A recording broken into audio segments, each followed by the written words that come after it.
मेरे पाठक मित्रों, नमस्कार।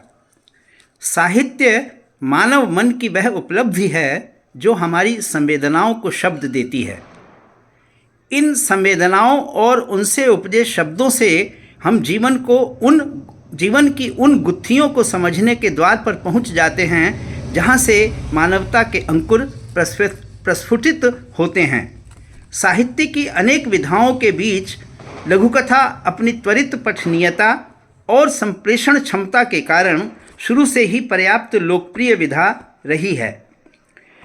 इसके पास शब्द कम होते हैं, परंतु जीवन के किसी भी विषय विशेष को रेखांकित करने की अद्भुत क्षमता से युक्त होती है। आइए एक ऐसे विषय को लघुकथा के माध्यम से समझने की कोशिश करते हैं जो हमें हमारे जीवन को वास्तविक सुख से भर सकता है। मेरी इस लघुकथा का शीर्षक है भरी पूरी बस्ती।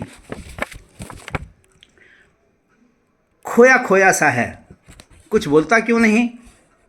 उसे लगा किसी ने उसे पुकारा है। कौन है? आसपास तो कोई नहीं था। वो थोड़ा सकपकाया, स्वर को पहचानने की कोशिश की। यह तो उसकी अपनी ही ध्वनि है। उसे थोड़ा आश्चर्य हुआ। आश्वस्त होने के बाद बोला, क्या बोलूं भाई, लगता है मैं किसी निर्वात में खड़ा हूं और सब तरफ वीरानी सी पसरी है।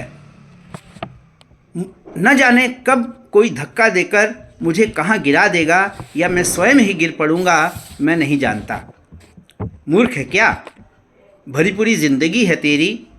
बंगला है, गाड़ी है, फिक्स और रेगुलर इनकम है, सेहत भी ठीक ठाक है, आज्ञाकारी और सम्मान देने वाले बच्चे हैं।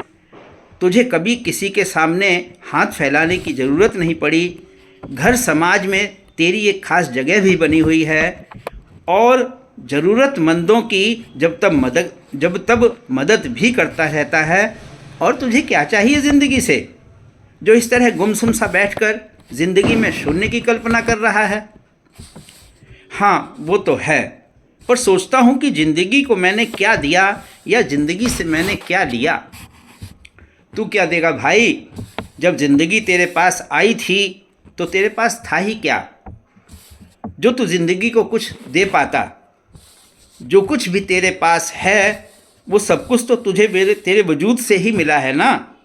और वजूद तुझे उन दूसरों से मिला है जिन्हें तू कुछ भी नाम दे ले। कोई नाम का क्या मतलब है? वो मेरे माँ पिता थे भाई। हाँ थे, उनसे ही तेरा अस्तित्व बना, ये सच है। पर एक बात और भी तो जानने की कोशिश करता। वो क्या? तुझे अस्तित्व मिला, ये देह मिली, और तू इसे ही सब कुछ समझता रहा, इसी के लिए सब कुछ करता रहा, इसे ही संभालता रहा, सजाता रहा, इसे ही पुख्ता करता रहा। अरे इतना ही नहीं, इसके बाहर बैठकर इसे ही निहारता भी रहा। कभी इसके अंदर जाने की कोशिश नहीं की। इसके अंदर बैठकर इसे देखने की कोशिश करता।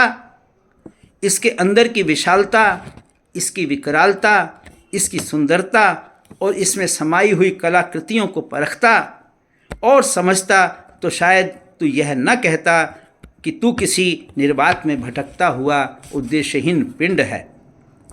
जिन सगे साथियों को तू इस देह से बाहर ढूंढता फिरता है, क्या पता वे तेरे इसी निवास के अंदर अटखेलियां कर रहे हों। एक बार वहां बैठकर कोशिश तो कर।